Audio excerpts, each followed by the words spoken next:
Di titik inilah publik melihat sebuah pola yang memalukan. MUI dan PBNU menjadi garang di hadapan yang lemah, namun mengecil di hadapan kelompok yang dianggap kuat. Karena ketika publik mempertanyakan rentetan persoalan fatal yang ditudingkan kepada sebagian Habib Ba'alawi yang viral dan ramai dibahas di media sosial, dua lembaga besar ini justru seperti kehilangan keberanian untuk bicara. Ketika muncul dakwah-dakwah yang dinilai menyimpang, kultus yang tak berdasar, hingga ajaran-ajaran yang disebut publik menodai inti syariat, tak satu pun pernyataan tegas muncul. Ketika terjadi klaim sepihak sebagian Habib Ba'alawi yang membelokkan sejarah bangsa, mengaitkan diri dengan pahlawan nasional tanpa dasar sejarah, lagi-lagi kedua lembaga itu memilih diam. Bukan mendapatkan panggung di sana kemari, enggak, cuma ngaji biasa. Ya, bukan berarti saya membela Gus Ilham, enggak. Di konten-konten saya juga mengkritik jauh sebelum videonya Gus Ilham itu viral. Tapi yang saya sayangkan adalah kecaman PBNU yang hanya berani terhadap orang kecil tapi tidak berani terhadap klan Pahlawi. NU banyak disusupi mereka, bos, ya. Hanya saja bukan kalian nggak tahu, kalian tahu, tapi kalian justru membela, itu yang bikin sakit hati kami. Assalamualaikum warahmatullahi wabarakatuh. Hamdan wa syukron lillah ma ba'dah. Sahabat Arnews dimanapun berada, semoga senantiasa sehat walafiat dan dilancarkan dalam segala urusan kebaikan kita. Amin, Allahumma amin. Disclaimer dulu ya, saya tidak sedang membela Gus Ilham yang lagi viral dan dikecam banyak orang, bahkan tak lepas dari dua lembaga besar di negeri ini. Teman-teman, ada sebuah video yang sangat membagongkan sekali ya, sangat membagongkan, di mana sekelas Rois Am PBNU Mbak Yeni Miftahul Akhyar menanggapi masalah Gus Ilham ya, dakwahnya Gus Ilham yang mencium anak kecil pada waktu itu ya. Kemudian ada juga MUI yang juga mengecam ya apa yang dilakukan oleh Gus Ilham. Waduh, lembaga sebesar ini ngurusi umat kok cuman kayak gitu. Itu urusannya itu bukan urusan itulah, ya Allah. Masa iya lembaga sebesar ini cuma berani ya mengecam Gus Ilham. Kenapa Gus Ilham yang semacam itu kok dikecam? Jadi nanti yang menimbulkan akhirnya blunder ya. Jadi seakan-akan bukan seakan-akan masyarakat jadi menilai semacam ini loh. Kok wanine cuma karo pribumi, wanine cuma karo yang kecil-kecil. Kenapa yang besar-besar yang sudah nyata-nyata ya? Para Habib itu membuat kesalahan yang sangat besar dalam setiap dakwahnya, dan itu sudah viral banget loh. Bahkan lebih viral daripada Gus Ilham. Kenapa tidak ada tindakan sama sekali? Kenapa tidak ada sikap yang tegas dari PBNU dan juga MUI? Jadi makanya tidak heran ketika publik menilai, aduh, MUI dan PBNU ini kurang kerjaan gitu ya. Oke teman-teman, kita simak dulu bagaimana videonya. Jangan di skip-skip biar tidak kehilangan konteksnya ya. Melihat reaksi MUI Pusat dan Rois Am PBNU terhadap kasus video seorang pendakwah muda, publik justru semakin mempertanyakan nyali dua lembaga besar tersebut. Betapa cepatnya keduanya mengeluarkan kecaman keras, membentuk opini nasional, dan bertindak seolah-olah bangsa ini sedang menghadapi wabah moral besar hanya karena satu tindakan tidak pantas yang dilakukan di depan kamera. Tetapi keberanian itu hanya muncul ketika yang diserang adalah figur kecil, pendakwah muda tanpa jaringan besar, tanpa backing kuat, dan mudah dijadikan kambing hitam untuk mempertontonkan otoritas moral. Di titik inilah publik melihat sebuah pola yang memalukan. MUI dan PBNU menjadi garang di hadapan yang lemah, namun mengecil di hadapan kelompok yang dianggap kuat. Karena ketika publik mempertanyakan rentetan persoalan fatal yang ditudingkan kepada sebagian Habib Ba'alawi yang viral dan ramai dibahas di media sosial, dua lembaga besar ini justru seperti kehilangan keberanian untuk bicara. Ketika muncul dakwah-dakwah yang dinilai menyimpang, kultus yang tak berdasar, hingga ajaran-ajaran yang disebut publik menodai inti syariat, tak satu pun pernyataan tegas muncul. Ketika terjadi klaim sepihak sebagian Habib Ba'alawi yang membelokkan sejarah bangsa, mengaitkan diri dengan pahlawan nasional tanpa dasar sejarah, lagi-lagi kedua lembaga itu memilih diam.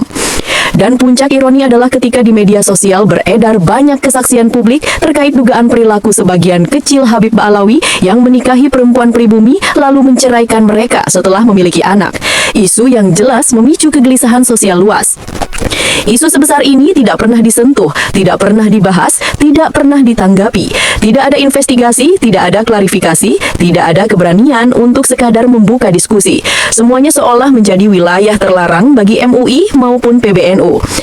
Disinilah publik melihat wajah sebenarnya dari dua lembaga tersebut, bernyali besar untuk menggebuk yang kecil, namun ciut ketika berhadapan dengan kelompok yang dianggap memiliki pengaruh besar.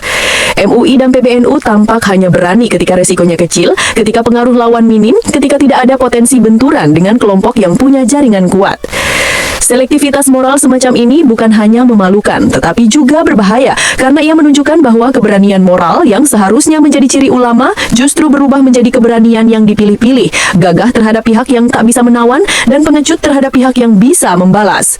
Ketika kesalahan kecil dibesar-besarkan, sementara kesalahan fatal yang dibicarakan publik dibiarkan, maka yang dipertaruhkan bukan hanya kepercayaan umat. Yang dipertaruhkan adalah legitimasi moral dua lembaga yang selama ini disebut sebagai penjaga nilai-nilai keislaman. Pada akhirnya publik mulai bertanya, MUI dan PBNU ini pembela moral atau penjaga kepentingan? Berani karena benar atau berani karena lawannya lemah?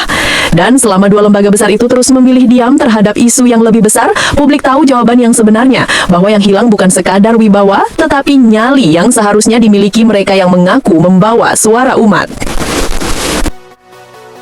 Nah, itu tadi ya videonya.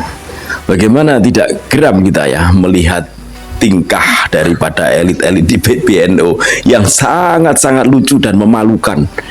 Hal sekecil ini bisa langsung mengambil tindakan tegas, akan tetapi banyak hal yang besar, bahkan sampai penyelewengan akidah. Bayangkan, ketika ada orang dari kalangan Habib yang mengatakan bahwa rukun imannya itu ada 6, yang kemudian bisa mi'raj 70 kali, bisa mendatangkan rantai emas, kemudian ada lagi yang ngomong bahwa telinga termasuk bagian daripada fardunya wudhu, terus kemudian masih banyak lagi dongeng-dongeng khurafat ya, ajaran-ajaran sesat. Tidak, kamu sholat, kamu zakat, kamu puasa percuma kalau tidak cinta dengan Habib. Ya semacam itu nggak pernah dari PBNU yang berani bersuara bahwa itu tidak benar.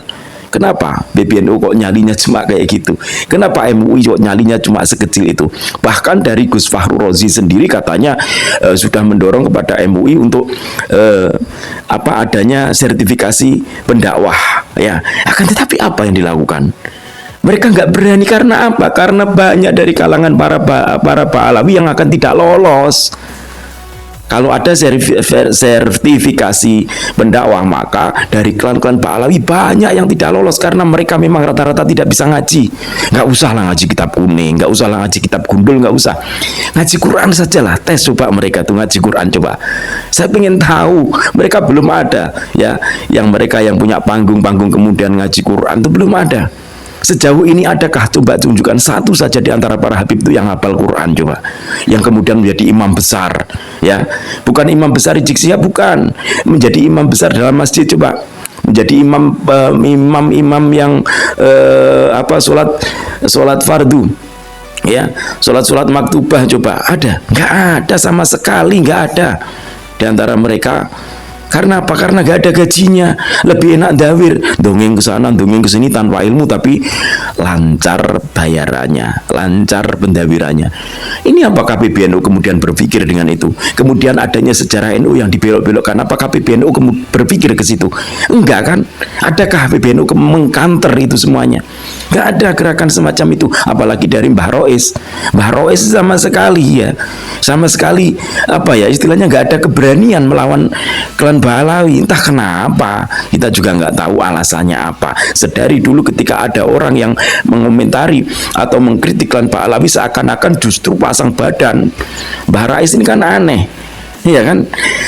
Sebagai ketua, ya, sebagai pimpinan utama, kemudian melihat umatnya diporak-porandakan akidahnya. Ziarah makam yang dulunya menjadi budaya NU, sekarang ziarah makam itu sudah dibelokkan cara-caranya, tata caranya, mencium batu nisan, meminta di dalam kubur, dan lain sebagainya, dan lain sebagainya. Apakah ada gerakan dari PBNU? Enggak ada. Sekelas Mbah Rois pun tidak berani bersuara. Nah, ini publik bertanya-tanya, ada apa dengan ini semuanya? Tapi ketika Gus Ilham dengan kasusnya yang demikian, kemudian langsung tegas, menindak tegas, langsung mengkritik, mengeluarkan kecaman, bahkan bahasanya, mengecam, bahasanya semacam itu. Bayangkan coba, betapa rusaknya struktural di PBNU saat ini. Nggak berani bersuara terhadap sesuatu yang bisa melawan, nggak berani bersuara terhadap golongan-golongan yang berani melawan. Kalau dibiarkan begini terus, rusak. Kalau dibiarkan terus rusak. Dulu zamannya Mbak Yai Said Agil Sirot berani untuk bersuara itu semuanya, berani menabrak mereka, berani. Akan tetapi yang saat ini entah kenapa saya nggak tahu lah. Kita berharap semoga ada pembenahan dari PBNU. Kita berharap, kita bukan benci terhadap PBNU. Saya sudah berkali-kali ya ikut ngopeni NU itu penting. Nggak ngurusi, kalau ngurusi urusan pengurus, ngopeni NU itu yang penting. Kita nggak minta bayaran kok ngopeni NU itu. Akidah NU yang diselewengkan kita luruskan, berusaha semaksimal mungkin dengan segala upaya kita ya, dengan kemampuan kita untuk meluruskan apa-apa yang berusaha dilencengkan oleh Pak Alawi. Padahal kita bukan pengurus NU. Kita tidak masuk dalam struktural NU, tapi karena rasa sayang kita terhadap NU. Bahkan dulu bapak saya juga pernah berpesan untuk ikut ngopeni NU, bukan ngurusi NU, ngopeni NU, memelihara ajaran-ajaran NU yang memang sudah turun-temurun dan itu sudah dirasa sesuai dengan kearifan lokal, budaya-budaya kearifan lokal yang kemudian dikemas bersinergi dengan syariat yang tidak melanggar syariat. Itu yang kita harus lanjutkan. Jangan sampailah NU ini kemudian jadi cibiran ya. Jangan sampailah NU ini kemudian jadi bulian orang-orang yang ada di organisasi di luar NU. Karena apa? Karena tidak berdayana NU menghadapi para klan Pahlawi yang semuanya sudah banyak menyusup di semua lini yang terbesar, yaitu di NU. NU banyak disusupi mereka, bos, ya. Hanya saja bukan kalian nggak tahu, kalian tahu, tapi kalian justru membela. Itu yang bikin sakit hati kami, ya. Kalian tuh tahu kalau NU disusupi banyak orang, tapi kalian itu membela. Kalau kalian diam, udahlah, kamu, karena kami nggak enak kalau ngomong, udah kamu aja yang bergerak, hajar mereka, ya. Seumpama ini hajar tuh bukan hajar secara fisik, enggak ya. Seumpama ini PBNU, seumpama saya ini PBNU, udahlah aku nggak enak ada hubungan emosional dengan mereka. Kalian saja yang muda-muda, ayo hajar mereka, luruskan kita yang dilencengkan mereka. Nah, itu kan enak. Aku tak diam saja. Aku nggak akan membela ke sana, nggak akan membela ke sini. Tapi kalian hajar dari belakang. Nah, kan enak kalau kayak gitu.